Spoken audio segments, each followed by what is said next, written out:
알다가도 모를 CSS 갈증해소 프로젝트 오아시스 시간이에요. 자, 이번 시간에는 M과 RM이라는 단위에 대해서 한번 알아볼게요. 자, 이 단위의 발음을 EM이라고 하는 경우가 많이 있는데 사실 정확한 발음은 M이라고 하는 것이 맞죠. 자, 어떤 개념에 대한 이해를 좀 더 명확하게 하기 위해서는 이 개념의 이름이 어디에서부터 왔는가, 어원이 무엇인가 알아보는 게 좀 중요한데요.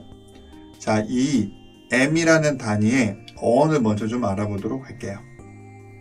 M 단위의 어원은 과거 금속활자에서 찾아볼 수가 있는데요. 금속활자 각각의 폰트들을 디자인할 때 기준점을 요 알파벳 M으로 잡았다라는 얘기죠. 왜 M이냐? M은요, 가장 폭이 넓고요, 네모꼴이기 때문에 기준점, 즉 어떤 척도로서 가장 적합하다라고 볼 수가 있는 거죠. 그래서 이 M의 너비를 전체 이 글자의 높이로 만들었다라는 거예요.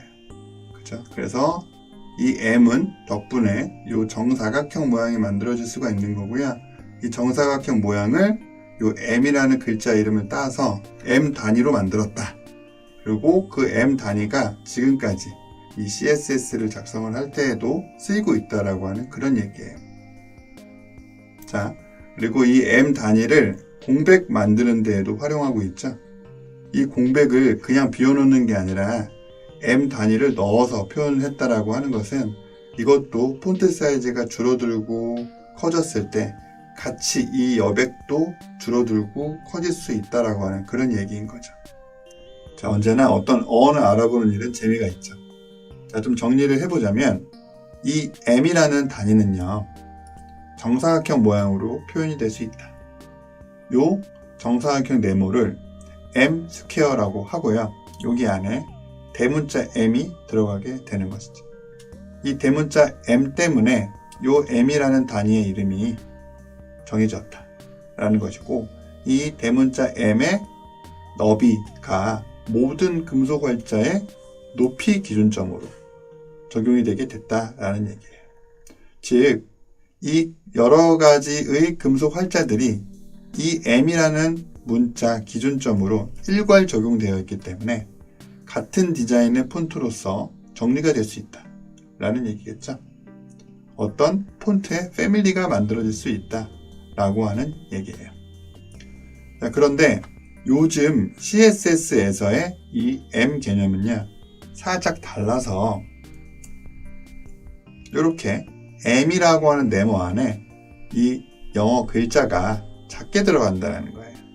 옛날에는 이 M이라는 네모 안에 그죠? 이 알파벳이 꽉꽉 들어차게 표현이 됐었는데 요즘에는 소문자도 생겼고 그리고 다양한 폰트들이 있기 때문에 그죠? 그렇게 꽉 차서 표현하지 않고요. 이 M이라는 단위가 굉장히 크고 거기 안에 조그맣게 폰트가 들어가는 형태가 많아요. 다양한 폰트들을 이렇게 만든다는 거죠. 한 글자 한 글자 이렇게 만듦으로써 전체 폰트의 세트를 만들어낸다. 자, 실제로 폰트를 만드는 프로그램에서 새로운 한 글자를 만든다라고 했을 때 요 M이라고 하는 정사각형 네모가 도큐멘트로서 열린다는 거고요. 거기 위에서 폰트 디자인을 한 글자 한 글자 해 나간다는 거죠.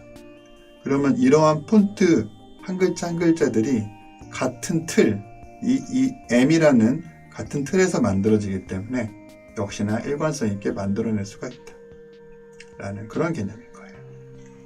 그래서 여러 가지 글자를 조합을 해서 이런 단어가 만들어지기도 하고 문장이 만들어지기도 하는 거죠. 자, 여기에서 라이브라고 하는 단어에 어울리게끔 제가 이 빨간색 동그라미 원을 왼쪽에다가 넣었어요. 자, 그러면 요거의 width height를 정해야 되는데 픽셀로 하면 되겠느냐 라는 질문을 할 수 있죠. 자, 요거는 픽셀로 요 width height를 지정하면 안 되고요. M 단위로 해야 된다는 얘기예요.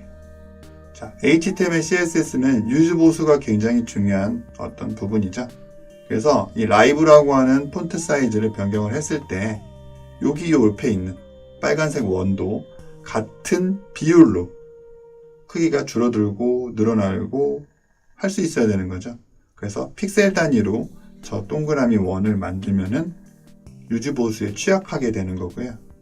이 m이라는 단어를 이용하게 되면 이 폰트 사이즈가 커졌을 때 같이 커지게 된다 라는 거고요. 작아졌을 때 같이 작아지게 된다 라는 거예요. 그죠? 상대적인 폰트의 사이즈를 이야기하는 단위는 m이다 라고 정리할 수가 있겠죠.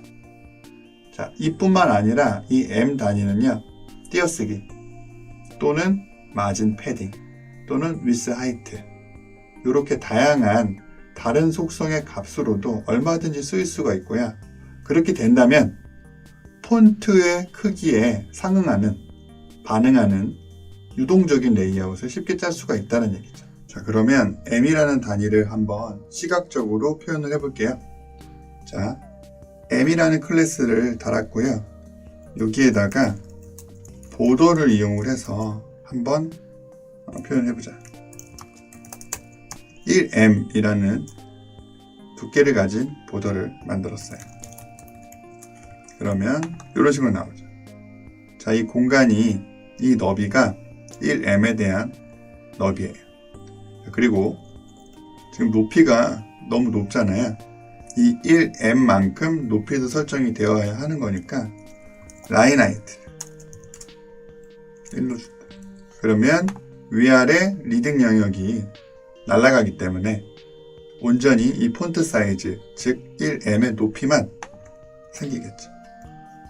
이런 식으로 만들어줄 수가 있다. 라인 하이트에 대해서 좀 지식이 없으신 분들은 제 영상 라인 하이트 편을 한번 참고를 해주세요. 그렇고요. 다른 방식으로도 좀 표현을 해보죠. 또 없애고 라인 하이트는 살리고 여기 뭐 m이라고 했다. 이렇게 되죠. 그래서 여기 위스 하이트를 한번 바꿔보자 이거죠. 그러면 자, 이렇게 되죠. 한 이 글자를 한번 이 m이라는 공간 안에다가 넣어 본 건데요. 역시 이 1m이라는 공간이 훨씬 더 크고 여기 안에 작게 텍스트가 들어가 있다. 확인할 수 있죠. 요 A도 들어가고요. 모든 문자가 다 들어갈 수 있게끔 준비가 되어 있는 거죠. 그죠?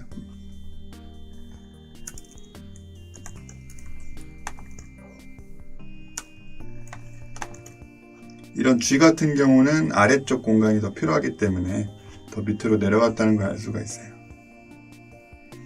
자, 다음 시간에는 좀 더 실용적인 예제를 통해 이 m이라는 단위를 한번 활용해 볼게요. 자, 다음 시간에 뵙겠습니다. 감사합니다.